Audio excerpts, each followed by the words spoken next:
What's going on YouTube? Earth Power here with CVH. How's it going, everybody?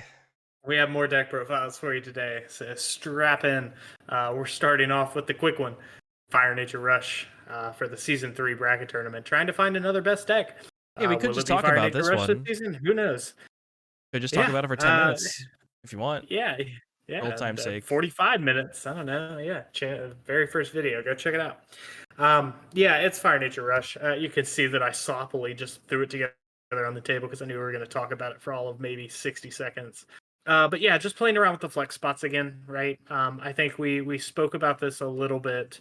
Um, and maybe we haven't spoken about it at this point, but just like the optimal versions of the deck, I think have been figured out in terms of just guaranteeing that you have your nature one drop on one, and then the highest probability to go poisonous mushroom into another one, and that involves X-Boom taking figured out this comet out. missile. Yeah, you messed it up. You unoptimized it. You're like, we have the optimized version. I'm gonna remove I'm gonna remove volcanic Yeah, arrows and Torcon for 2 yeah, comet missiles.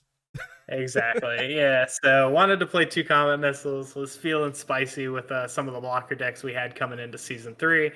So we ended up taking out a volcanic arrows and a Torcon for two comet missile, and just wanted to roll high with those guys. X-Boom, So comment below. that's But besides that, yeah, I mean, yeah. okay. Give us So a for those who don't know, this version, but if the missiles were arrows and fourth Torcon, that's the version X-Boom 1 IDC 31 with. right, Very, very strong deck. Can't say for sure if four Torcons is right in every meta, but it is certainly one of the very strong ways you can take it. And right. if you want to But change some flex spots there, maybe two Torcons come out for something else. But yeah. right. So stick with me. And in terms of what we mean by optimized with this, it's just hitting the hand progressions the way you want to at the highest percentile that you can. Like with four Torcons, I think your percentile to hit your one drop into your two drop into one drop is like a little under or a little over 20%. It's like somewhere between 20 and 22%. And 1 in 5 games where that happens is exactly what Rush wants to be doing.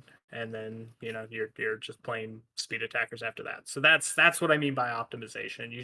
You want those four flex spots to be nature cards to guarantee it, and then just guaranteeing that you have your two into one or your 3 on 3. So that's the point.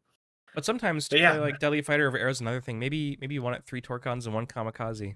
No, X-Boom is vibrating with anger as I say that, but like that's some kind of thing that I would do just to be weird about it. You could totally do that too. I think Kamikaze is significantly better than Comet Missile, but yeah. that's just Oh, here that's we are. just me. Yep, here we are. Find out if that comes back to bite us later. Do We'll we want to see. tell them what was almost in this deck? Is that like a fun Easter egg?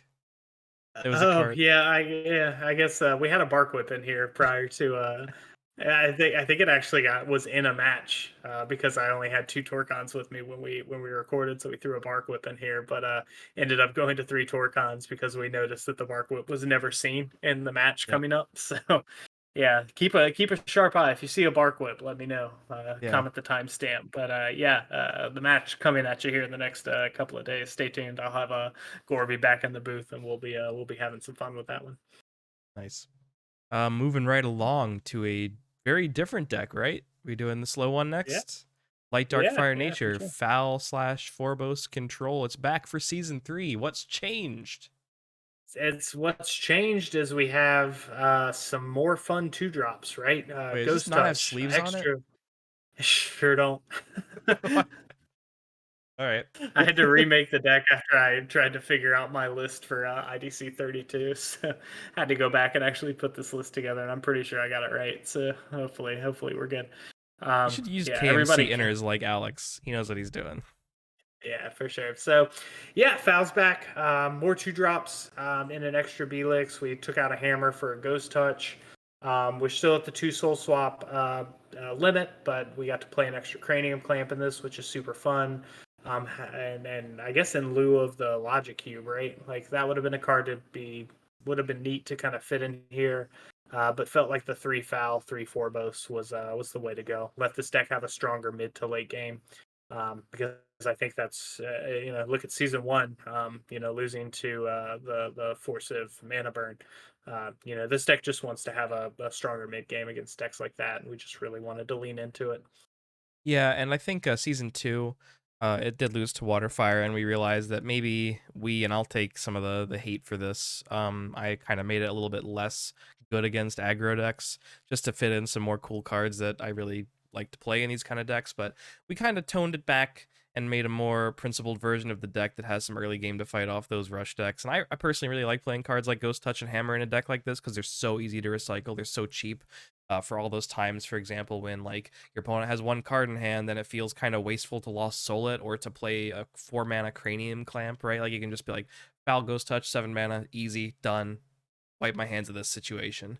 But yeah, that's pretty much the deck. I like the build a lot, and it Magmarex a Yeah. nod to both Rush and the Ice Vapors that are prevalent nowadays, and it gets to try to prove itself against an aggro deck. Yeah, absolutely. Yeah, we're pitting it up against Water Dark Aggro.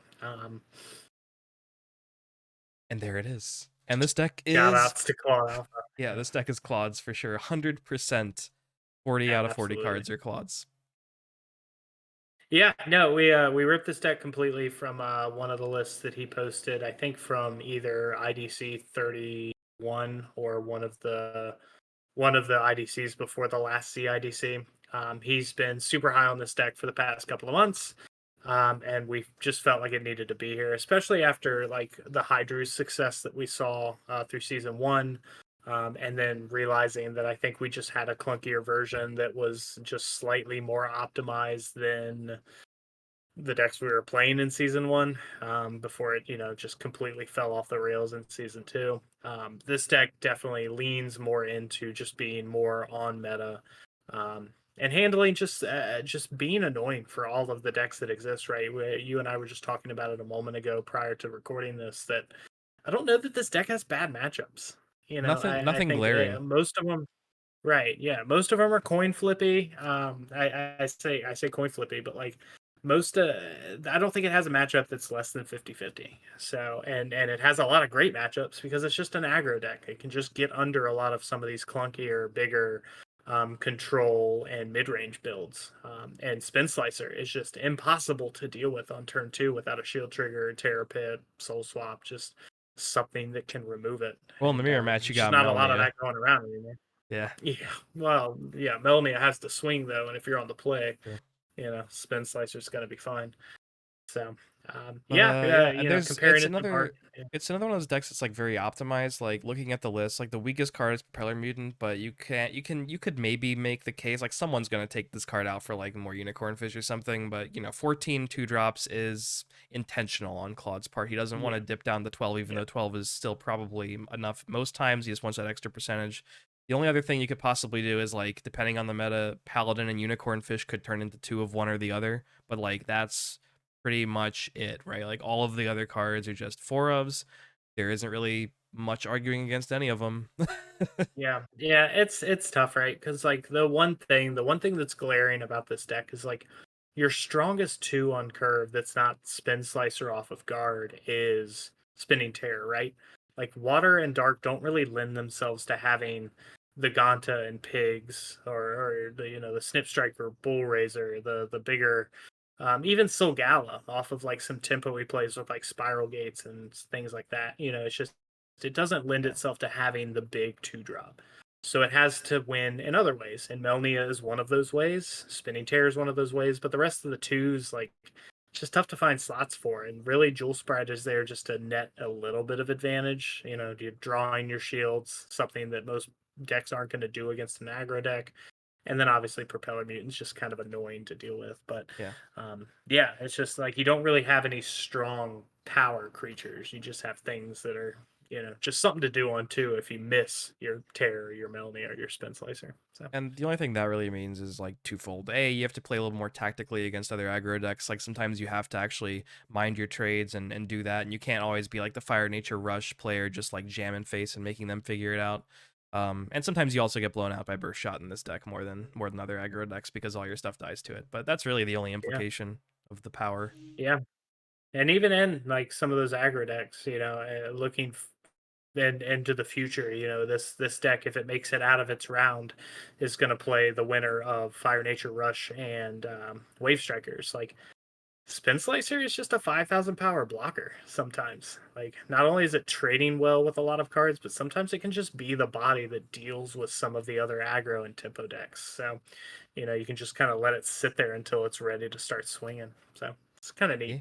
Like I said, the deck's got a lot of really cool interactions that can go back and forth. And like I said, it's just well positioned. Like you and I said a moment ago, I think it's one of the stronger decks in the meta currently, and I think as more people latch onto that and see it perform, I think we're going to be seeing a lot more of this, especially in the IDC meta. If you and I continue to play in it. Yeah. And it runs Jewel Spider. That's pretty Yeah, cool. That's the whole yeah, deck. yeah. Neat cards, right? Cards that you don't just not your everyday cards. So yeah, guys, leave a like, comment down below. Let us know what you think of the decks for this leg of our top 16 bracket. And until next time, peach.